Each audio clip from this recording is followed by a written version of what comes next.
शङ्करांश भूम शङ्करार्यपीठसद्गुरून् शुद्धसत्त्वभासुरान् सुवर्त्मनीतभूसुरान् सर्वभूतसौख्यदान् क्षमाकरान् यतीश्वरान्। श्रीगुरुभ्यो नमः। श्रुतिस्मृतिपुराणानाम् आलयं करुणालयं नमामि भगवत्पादं शङ्करं लोकशङ्करं. அஸ்தாமலகீய பாஷ்யத்தில் 2வது ஸ்லோகத்துக்கான பாஷ்யம். அவதாரிக்கை இப்படி கேட்கிறார்.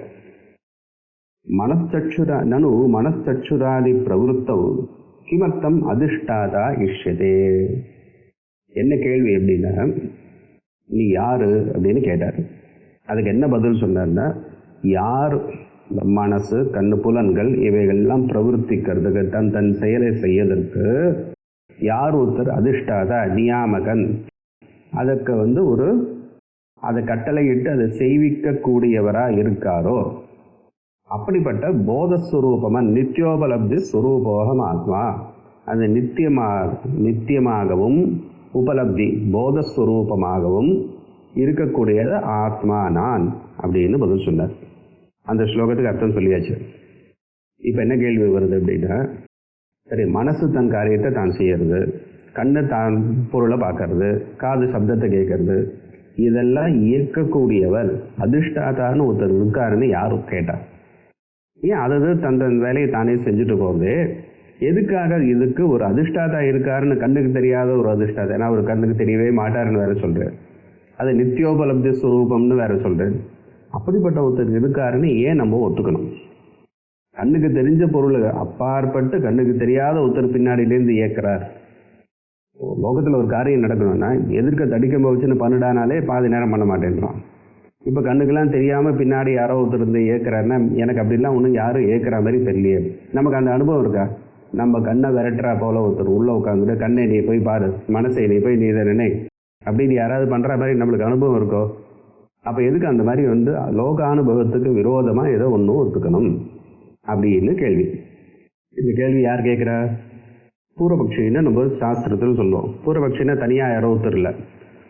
இந்த கிரந்தத்தை பார்த்த உடனே ஒரு பட்சம் தோணும். ஓ, இது இப்படி எந்த விசாரமும் பண்ணாமல் மேலோட விசாரத்துக்கு பூர்வம் எந்த ஒரு தத்துவம் எந்த ஒரு விஷயம் நமக்கு தோன்றதோ அதை எடுத்து சொல்கிறவிட பூர்வபக்ஷின்னு ஒரு ஆள் கற்பனை பண்ணி நம்ம வச்சுருக்கோம்.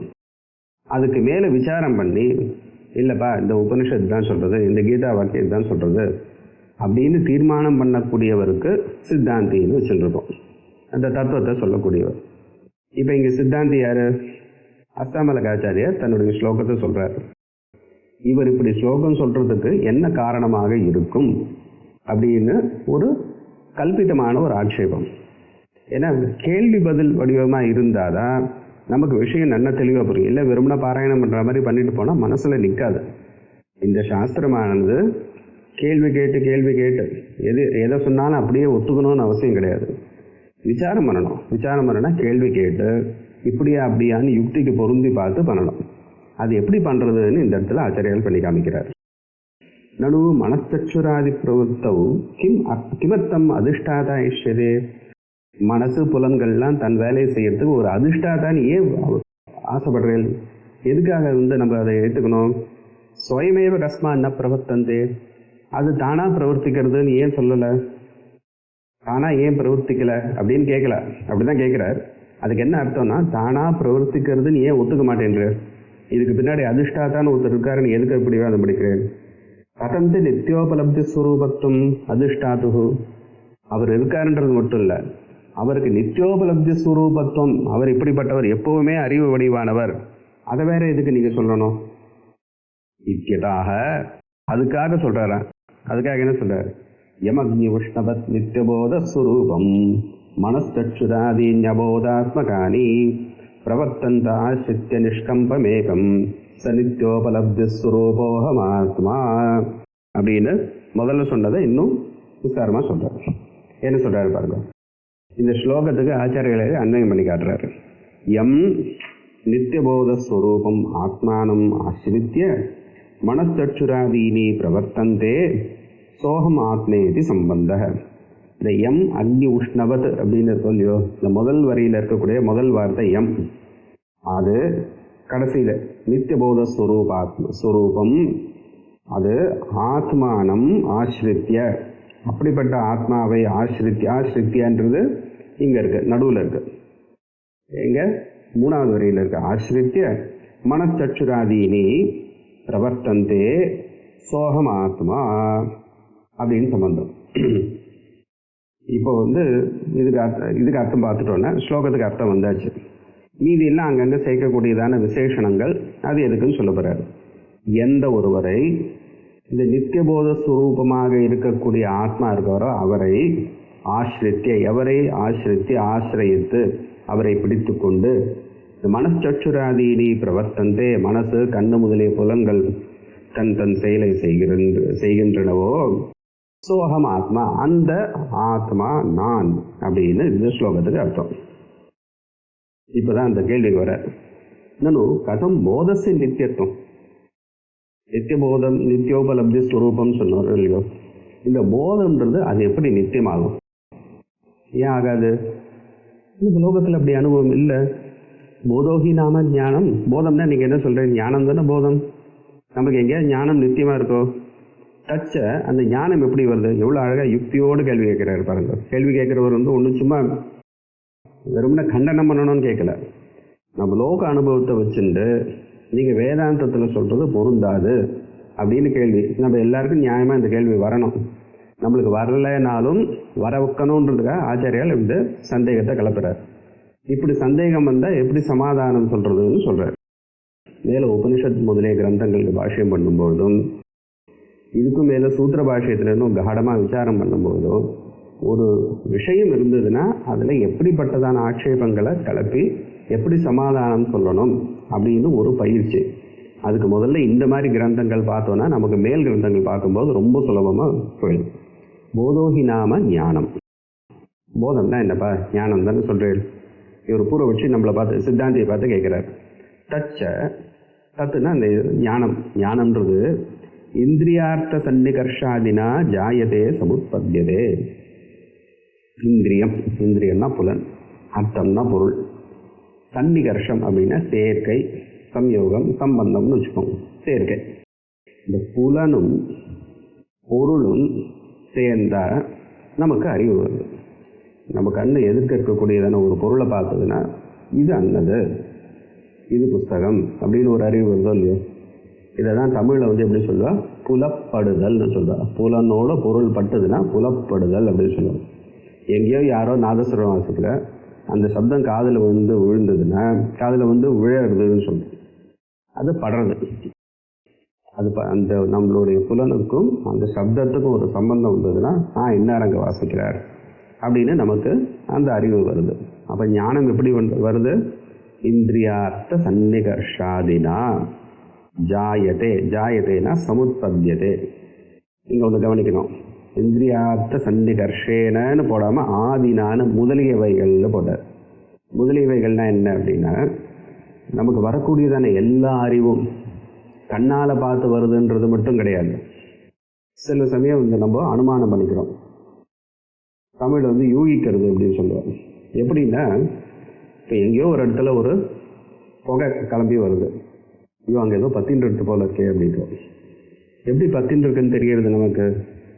நம்ம நெருப்பை கண்ணால் பார்க்கலையே அப்படின்னா, நெருப்பு இல்லாமல் புகையுமா அப்படின்னு தமிழ் ஒரு வசனம் இருக்கோ இல்லையோ. இப்போ நெருப்பு இல்லாமல் புகையுமானா என்ன அர்த்தம்? எங்கெங்கெல்லாம் புகை இருக்கோ அங்கெல்லாம் நிச்சயம் நெருப்பு இருக்கணும் அப்படின்னு ஒரு நெருப்புக்கும் புகைக்கும் ஒரு சம்பந்தத்தை தெரிஞ்சு வச்சுருக்கோம். ஏன்னா புகைன்றது நெருப்பிலிருந்து தான் உண்டாகிறது. ஒருவேளை புகை இருந்ததுன்னா நிச்சயமாக அதுக்கு கீழே நெருப்பு இருந்து அந்த புகையை உண்டு பண்ணியிருக்கணும். அதனால் நெருப்பு இல்லாமல் புகையாது. இங்கேயோ நமக்கு புகை காணப்படுறது, அப்போ அங்கே நெருப்பு இருக்கணும். இத்தனை விஷயங்கள் மனசில் ஓடுறதோ இல்லையோ. இந்த நெருப்புக்கும் புகைக்கும் இருக்கக்கூடியதான சம்பந்தத்தை வியாப்தி ஞானம்னு சம்ஸ்கிருதத்தில் சொல்லுவார். அதுக்கு சாகச்சரிய நியமம், சகச்சரம் ரெண்டும் சேர்ந்தே இருக்கும். புகைன்றது நெருப்பை விட்டு வரவே வராது. அது சாகச்சரிய நியமம், எப்போவுமே அப்படிதான். உங்களால் நெருப்பு இல்லாமல் புகையை உண்டு பண்ணவே முடியாது. இல்லை நான் பண்ணுறேன்னா அதுக்கு புகைன்னு பேர் கிடையாது, அதுக்கு வேறு ஏதோ பேர் வச்சுக்கோங்க. நெருப்புலேருந்து வர்றதுக்கு தான் புகைன்னு பேர்.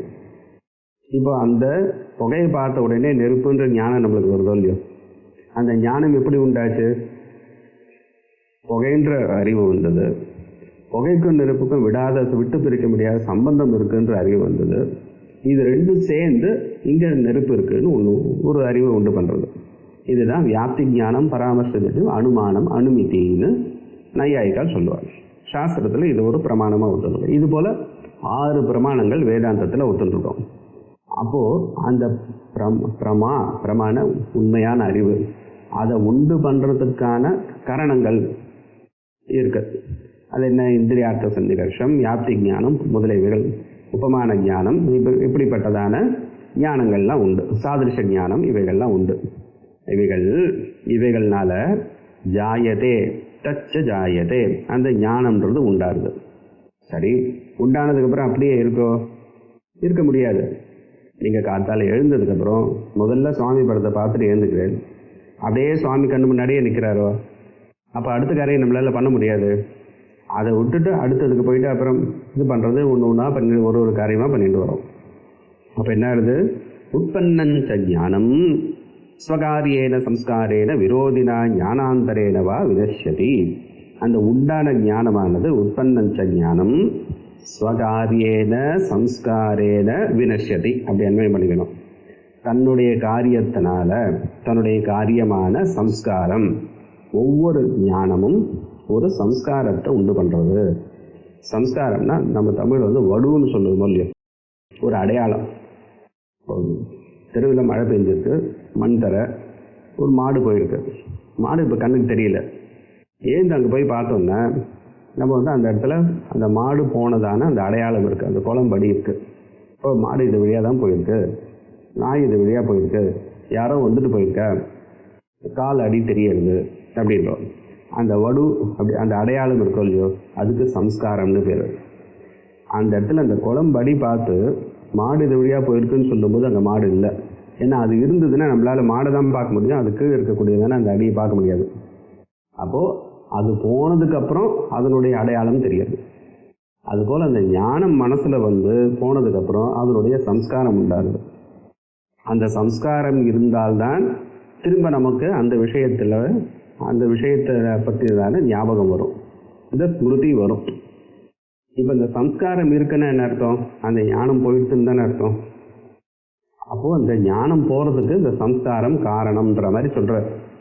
அப்படி இல்லை, ஞானம் சம்ஸ்காரத்தை உண்டு பண்ணிட்டு ஞானம் ஒரு க்ஷணத்தில் போயிடுது. உற்பன்னஞ்ச ஞானம் சுகாரியேன சம்ஸ்காரேன வினஷ்யதி. அது சம்ஸ்காரத்தை உண்டு பண்ணிட்டு அது போயிடுது. இது ஒன்று. அந்த ஞானம் போகிறதுக்கு ரெண்டாவது ஒரு காரணம் உண்டு, முக்கியமான காரணம். விரோதினா ஞானாந்தரேனவா வினஷ்யதி. ஒரு விரோதி ஞானம் வந்ததுன்னா இந்த ஞானம் போயிடும். விரோதினா அப்படியே இதுக்கு சம்மந்தமே இல்லைன்னு இல்லை, வேற ஞானம்னு அர்த்தம். கொஞ்ச நேரம் காத்தால் எழுந்ததுக்கப்புறம் பாஷ்யம் படிச்சுருக்கோம்.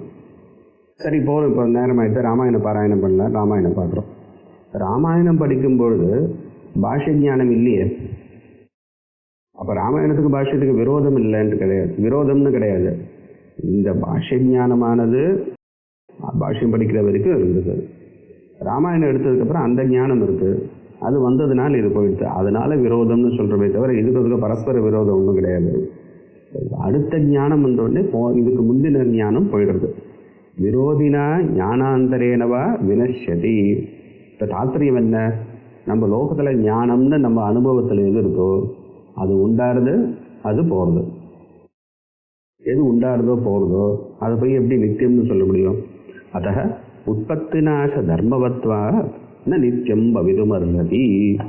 உற்பத்தி இருக்கு, நாசம் இருக்கு, அந்த தர்மங்களோடு கூடி இருப்பதால் ஞானம் நித்தியம் பவிதும் அர்ஹதி, அதுக்கு நித்தியமாக இருக்கிறதுக்கான யோக்கியதையே கிடையாது. இது ஒரு ஆட்சேபம். இரண்டாவது கேள்வி கேட்கிறார். நாபி போதஸ்வரூபம் ஆத்மனः உபபத்தியதே. ஆத்மான்றது இது ஞானத்தை பற்றி இருந்தானதை விசாரம் முடிச்சிட்டார், கேள்வியை முடிச்சிட்டார். அந்த ஆத்மாவே ஞான வடிவம்னு சொல்கிறோம் இல்லையோ, நித்தியோபலப்தி ஸ்வரூபம்னு சொன்னாரோ இல்லையோ, அந்த உபலப்தி போதஸ்வரூபம் ஆத்மா அப்படின்னாரு. ஆத்மான்றது அறிவு வடிவமானது, பிரஞான கன ஏவ இப்படிலாம் சொல்கிறோமே. வேதாந்திகள் இப்படி சொல்கிறது எப்படி பொருந்தும்? ஆத்மா வந்து அறிவு வடிவமாக இருக்கவே முடியாதே. நாபி போதஸ்வரூபத்துவம் ஆத்மனக உபபத்தியதே. ஏன்? ஆத்மா நித்தியம்ன்றது எல்லாருமே ஒத்துட்டுருக்காரு. எல்லா மதஸ்தாலும் ஆத்மாவை நித்தியம்னு உண்டு. ஆஸ்திகர்கள் எல்லாருமே வந்து ஆத்மாவை நித்தியம்னு ஒத்துட்டுருக்காரு. ஆத்மா ஏன் நித்தியம்னு ஒத்துக்கணும் அப்படின்னா, ஆத்மா அனித்தியம்னு வச்சுக்கோங்க. இப்போ நம்ம எதை நம்பி புண்ணியம் பண்ணுறோம்? இன்றைக்கி நல்ல காரியம் பண்ணால் நாளைக்கு இதனுடைய பலனான சுகம் வரும். நான் இன்றைக்கி வந்து அதர்மம் பண்ணக்கூடாது. ஏன் பண்ணக்கூடாது? இன்றைக்கி பண்ணால் இன்றைக்கி பண்ணுற நேரத்தில் சுகம் இருக்கலாம், க்ஷணிகமாக சுகம் இருக்கலாம். ஆனால் இதை விட ஒரு கொடூரமான துக்கத்தை நான் பிற்காலத்தில் அனுபவிப்பேன். அப்போது செய்பவனும் வேற ஒரு காலத்தில் அனுபவிக்கிறவனும் ஒரே ஆளாக இருந்தால் தான் அவனுக்கு இதை செய்யணும் இதை செய்யக்கூடாது அப்படின்னு எனக்கு கூடியதான ஒரு வியவஸ்தை வரும், ஒரு நியமம் வரும் லோகத்தில்.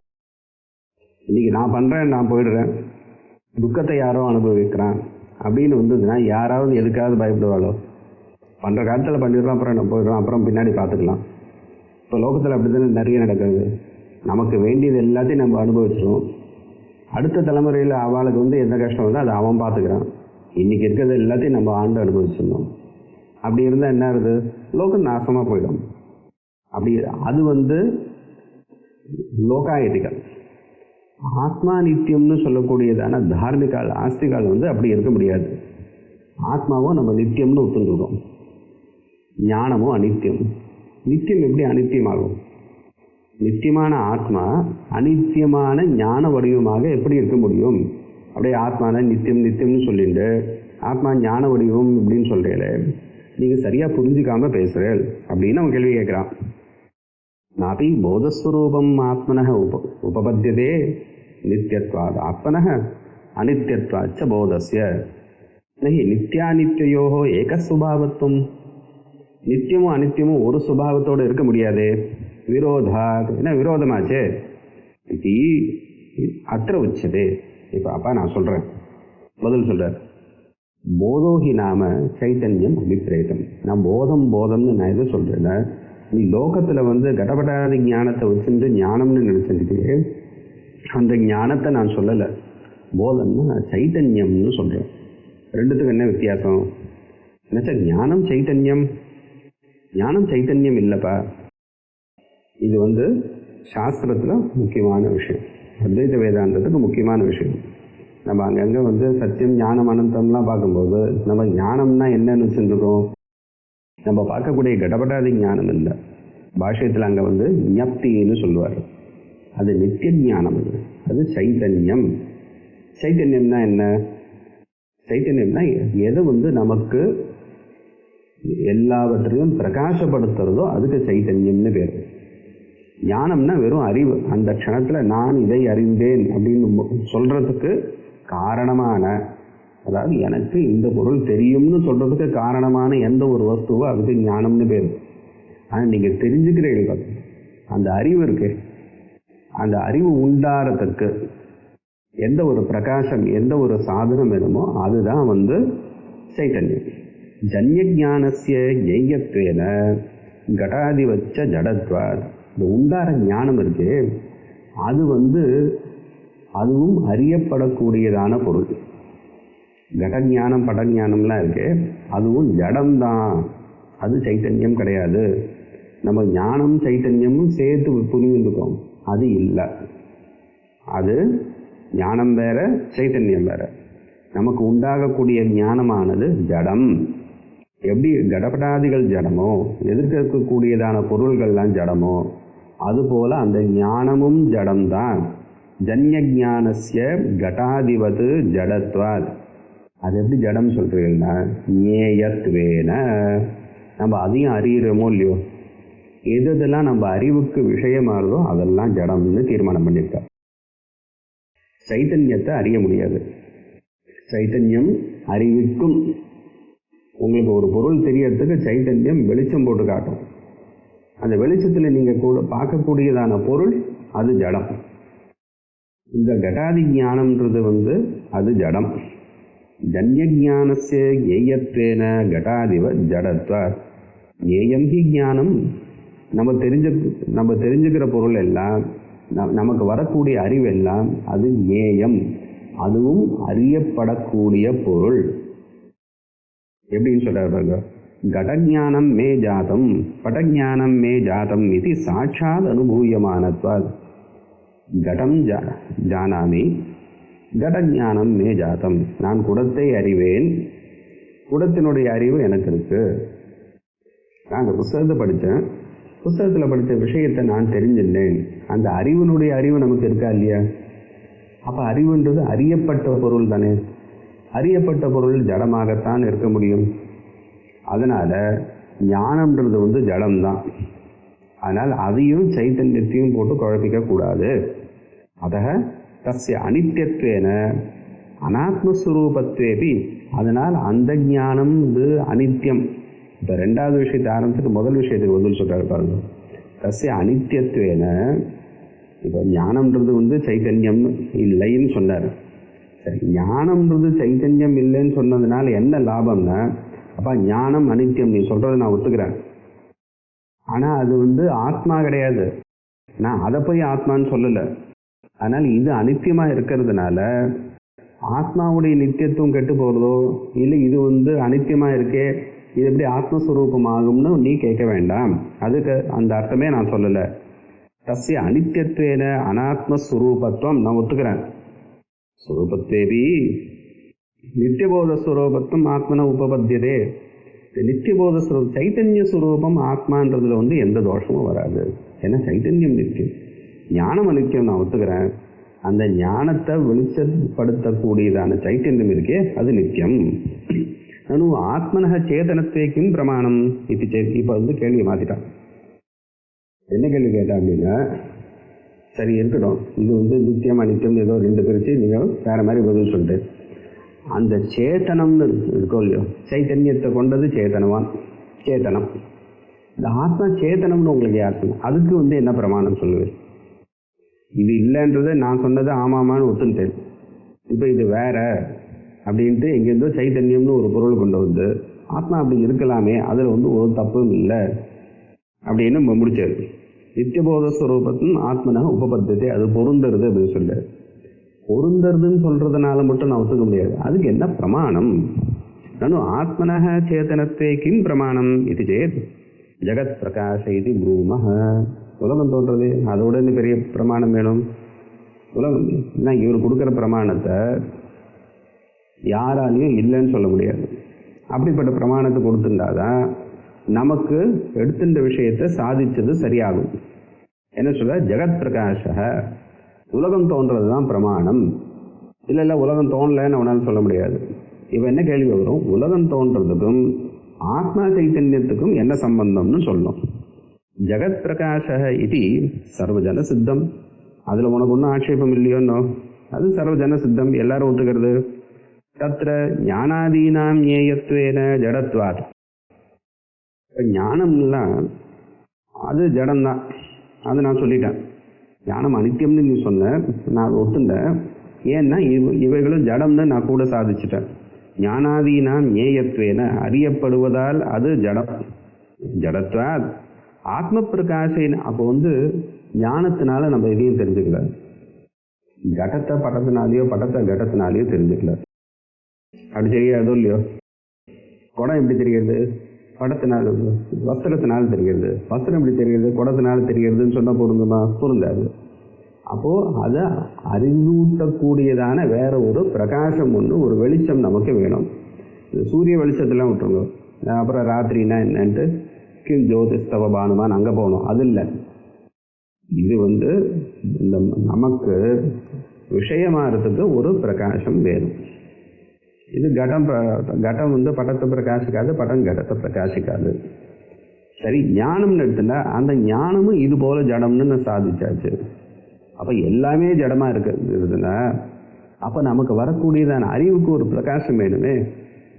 ஒரு மனுஷன் ரெண்டு மனுஷன் இல்லை, பிரபஞ்சத்தில் அனாதி காலமாக இது வரைக்கும் எல்லாரும் பொருளை தெரிஞ்சுருக்கா. எல்லா பிராணிகளும் எல்லா ஜீவராசிகளும் தன் விஷயத்தை தெரிஞ்சுட்டு தன்னுடைய காரியத்தை பண்ணுறது அப்படின்னா, அப்போது ஆனால் அதுக்கு வரக்கூடியதான அறிவெல்லாம் ஜடம்னு நான் தீர்மானம் பண்ணிட்டேன். அதில் வந்து சந்தேகம் கிடையாது. ஏன்னா அது ஞேயம், அதுவும் இந்த ஞானமும் அறியப்படக்கூடியதான பொருள். அறியப்படக்கூடியதான பொருள் எல்லாமே ஜடம்தான், குடம் முதலியவை போல். ஆக மொத்தம் என்னாச்சு இப்போ இதெல்லாம் ஆனாலும் நமக்கு உலகம் தோன்றதுன்னா ஒரு பிரகாசம் இருந்தே ஆகணும். ஜகத் பிரகாசத்தை இது சர்வஜன சித்தம் தத்ர ஞானாதீனாம் ஏயத்வேன ஜடத்வாத் ஆத்ம பிரகாசேனைவ ஜகத் பிரகாசத்தை இது நிச்சிதம் பவதி. இதுக்கு மேலே வேற வழியே இல்லை. இதை தவிர வேற எந்த விதமாகவும் நம்மளுடைய அனுபவத்தை சரி பண்ணி சொல்ல முடியாது. அவள் எப்படி கேள்வி கேட்டார், நீங்கள் சொல்கிறதும் அனுபவமும் விரோதமாக இருக்கே அப்படின்னு கேள்வி. ஆச்சாரியர்கள் எப்படி பதில் சொல்கிறார், அனுபவத்தினால தான்ப்பா நான் அப்படி சொல்கிறேன், லோக அனுபவத்துக்கு விரோதமாக வேதாந்தம் பேசலை. லோக அனுபவம் வந்து சரியாக நம்ம புரிய வச்சுக்கணுன்னா வேதாந்தத்தில் சொன்ன விதமாக புரிஞ்சுருந்தால் தான் லோக அனுபவமும் சரியாக சித்திக்கும். அதனால் இது விரோதமே கிடையாது. ஆத்மாச்ச சொப்பிரகாசவான் சவித்ரு பிரகாசவத்.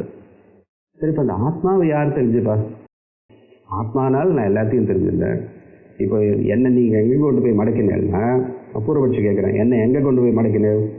ஞானத்தினால நான் பொருளை தெரிஞ்சுக்கிறேன் போது, இல்லைப்பா ஞானத்தையும் நீ தெரிஞ்சுக்கிறோம் இல்லையோ, அதனால ஞானம் ஜடம்னு சொன்னேன். சொல்லிட்டு ஆத்மானு ஒன்றுக்கு கொண்டு வந்து விட்டேன், இந்த சேத்தனம்னு. இந்த சேத்தனத்தினால எல்லாம் இந்த சேத்தனம் தான் ஆத்மா அப்படின்ட்டு சொன்னேன். சரி, இப்போ இந்த ஆத்மாவும் அறியப்படுறது தானே, இது சேத்தனமும் அறியப்பட்டது தானே. ஏன் அறியப்பட்டது? நான் பொருள்லாம் தெரிஞ்சுனா அதனால் ஆத்மா இருக்குன்னு சேத்தனம் அறியப்பட்டதுன்னு நான் சொல்லுவேனே, அப்போ அது ஜடமாயிடுமே. அதை யார் தெரிவிச்சா? அப்போ அதுக்கு இன்னொரு ஆத்மா, அதுக்கு இன்னொரு ஆத்மான்னு கொண்டு போவேலான்ட்டு ஒரு கேள்வி. இதுக்கு சரியான பதில் என்ன அப்படின்னா, ஆத்மா எல்லாவற்றையும் அறிவிக்கும், தானே தன்னை அறிவிச்சுக்கும். நான் இப்படி சொல்கிறது கூட ரொம்ப சுலபமாக சொல்கிறேன். சொப்பிரகாசம்ன்றதுக்கு உபனிஷத்தில் இன்னும் கொஞ்சம் சூக்ஷ்மமான அர்த்தம் இருக்குது. அதாவது மற்ற பொருளை பிரகாசப்படுத்தி தான் வந்து தன்னை தானே பிரகாசித்து கொள்கிறதுன்னு அர்த்தம் கிடையாது. மற்ற பொருளை பிரகாசப்படுத்துறது தான் தெரிவதற்கு இன்னொரு சாதனம் தேவையில்லை. இன்னொரு சாதனம் தேவையில்லைன்றதுனால தன்னை தானே பிரகாசப்படுத்திக்கிறதுன்னு சொல்கிறோம் ஒரு பேச்சு வழக்கில். ஆனால் அது தன்னை தானே தன்னுடைய பிரகாசத்துக்கு தான் விஷயமாகலை. சூரியன் எல்லாத்தையும் வெளிச்சம் போட்டு காட்டுறார். சூரியனை பார்க்கறதுக்கு நம்ம ஏதாவது ஒரு லைட் போட்டு பார்க்கணுன்னு இல்லை. அவர் வந்து தன்மையில் தானே ஒளியை போட்டுக்கிறாரு அப்படியும் இல்லை. அவர் எதுக்கார் தெரியறது. அதுதான் சுப்பிரகாசம். அதுபோல் ஆத்மாச்ச சுப்பிரகாசவான் சவித்ரு பிரகாசவது சூரிய ஒளி போல் யதா சவிதா ஸ்வயம் பிரகாசமானோ ஜெகதபி பிரகாசயதி, தான் ஒளிர்ந்து கொண்டே எல்லாவற்றையும் ஒளிர்விக்கிறாரோ ததா ஆத்மாபி, அதுபோல் ஆத்மாவும். ஆனால் என்ன வித்தியாசம்? சூரியன்றது வந்து பகலில் தெரியறது, ராத்திரியில் தெரியல. அது வந்து சிருஷ்டிக்கு அப்புறம் உண்டாச்சு, பிரளயத்தில் அது காணாமல் போயிடும். அது ஒரு ஏகதேசத்தில் இருந்து ஒளிவிக்கிறது, எல்லா இடத்துலையும் இல்லை. ஆனால் ஆத்மான்றது வந்து நித்தியமாக சர்வ வியாபகமாக எல்லாவற்றையும் வெளிச்சம் போட்டு காட்டுறது. ததா ஆத்மாபி, திருஷ்டாந்தத்துக்காக சூரியன் சொல்லணும், ஆனால் ரெண்டும் சமானம் கிடையாது. சரி, அஸ்து தர்ஹி சித் தர்மா புருஷா கதமயம் சித் ஸ்வபாவ இது. இப்போ ஒரு கேள்வி. சரி, இந்த சைத்தன்யம் இருக்கு, அது ஆத்மாவுடைய தர்மமாக இருக்கட்டும். ஒரு தர்மி அந்த பொருள், அந்த தன்மையை உடையவர், அந்த தன்மை இது வந்து அந்த தன்மை உடையவர். இப்போது ஹரிச்சந்திரன் இருக்கார். ஹரிச்சந்திரன் சத்தியவாதின்னு சொல்லுவோம். அவருடைய தர்மம் என்ன? எப்போவுமே உண்மையை பேசக்கூடியவர், பொய்யே பேசாதவர். எப்போவுமே உண்மையை பேசுகிறவர்னா வாய் மூடாமல் உண்மையை பேசிட்டு இருப்பாருன்னு இல்லை, பேசினா உண்மையை தான் பேசுவார்னு அர்த்தம். அப்போ அந்த சத்தியவச்சனம்ன்றது வந்து ஒரு தர்மம். அந்த தர்மி ஹரிச்சந்திரன்ற மகாத்மா. இப்போ இந்த சத்தியவச்சனம் இருக்கே, அது அவர்கிட்ட மட்டும்தான் இருக்க, மற்றவர்கிட்டே இருக்கோ இல்லையோ? பூர்த்தியாக இல்லாட்டி கூட அப்பப்போ வந்துட்டு போகிறதோ இல்லையோ? சரி, அப்போது ஹரிச்சந்திரன் வேற, சத்தியவச்சனம்ன்ற தர்மம் வேற. அந்த தர்மத்தை உடையவர் தர்மி. அப்படி அது சரியாக தானே இருக்குது. அதில் ஒரு யாருக்கும் எந்த ஒரு கஷ்டமும் இல்லை, அப்படி ஒத்துக்கிறது இல்லை. அதுபோல் இந்த சித் ஸ்வரூபம்ன்றது வந்து ஆத்மாவினுடைய தர்மமாக இருக்கட்டும். ஆத்மாவே என் ஸ்வரூபம்னு ஏன் சொல்லணும்? ஸ்வரூபம் அப்படின்றதுக்கும் தர்மம்ன்றதுக்கும் ஒரு சின்ன வித்தியாசம் இருக்குது. இப்போ நீங்கள் வந்து பகவானுக்கு நெய்வேத்தியத்துக்கு பாயசம் பண்ணுறார். பாயசம் பண்ணும்போது அது இனிக்கணும்ன்றதுக்காக அதில் வந்து வெல்லமோ சர்க்கரையோ போகும். அதனுடைய தர்மமானது இனிப்பு. அது எதனால் வந்தது? சர்க்கரையை கொண்டு வந்து போட்டதுனால அந்த பாயசம் வந்து திதிப்பாக இருக்கு. சரி, சர்க்கரை இருக்கு, அது இனிக்கிறதுக்கு ஏதாவது போடுவோமோ? சர்க்கரையில் வேறு ஏதாவது சேர்த்தா தான் அந்த இனிப்பு வரும்னு இருக்கோ? இல்லை, அது அதனுடைய சொரூபம். சர்க்கரைக்கு இனிப்புன்றது சொரூபம், பாயசத்துக்கு இனிப்புன்றது தர்மம். இது வந்து போகக்கூடியது, அது நித்தியமாக இருக்கக்கூடியது. இப்போ இந்த புருஷன், இந்த ஆத்மாவுக்கு சேதனத்துவன்றது வந்து அது தர்மம்னு ஒத்துக்கலாம். நீங்கள் ஏன் சொரூபம்னு சொல்கிறீங்க? சொரூபம் சொல்லிட்டாரு, அது ஒத்துக்கிறதுல என்ன கஷ்டம்ன்றதை விட ஏன் அப்படி ஒத்துக்கணும்னு புரிஞ்சுதாதான் மேலே இருக்கக்கூடியதான விஷயங்கள்லாம் அதை வேதாந்தத்தில் சொல்லக்கூடிய இந்த அடிப்படையான தத்துவம் ஆத்மா சேதனன்றது வந்து அங்கங்கே சொல்லிகிட்டே வரணும். இது வந்து பாலபாடம் மாதிரி இங்கே ஆச்சாரியால் சொல்கிறார். அஸ்துதர்ஹி சித்தர்மா புருஷ கதம் அயம் சித் ஸ்வபாவக. அது அதனுடைய தர்மமாக பாயசத்தில் இனிப்பு இருக்கிறது போல இருந்துட்டு போகவே சர்க்கரையில் இருக்கக்கூடியதான இனிப்பு போல சுரூபம்னு நீங்கள் சொல்கிறதுக்கு அப்போ ஒரு காரணம் சொல்லணும் இல்லையோ? அது ஏன் தர்ம தர்மி பாவத்தை அனுபவத்தே. அப்பா இது ரெண்டுத்துக்கும் அந்த தர்ம தர்மி பாவத்தை சொல்ல முடியாது. ஏன்? ததாகி ஆத்மனஸ் சைதன்யம் பின்னம் அபின்னம் வா பின்னா பின்னம் வா. இந்த தர்ம தர்மி பாவம் சொல்லணும்னா எப்படிலாம் இருந்தால் தர்ம தர்மி பாவம் வரும் அப்படின்னு 3 விகல்பம் பண்ணி 3 விதமாகவும் வராது அப்படின்னு தீர்மானம் பண்ண போகிறார். இது அடுத்த பாடத்தில். இது பிராடானாம் ஆலயம் பெருமாளையும் நமாமி பகவத்பாதம் ஸ்ரீகரம்.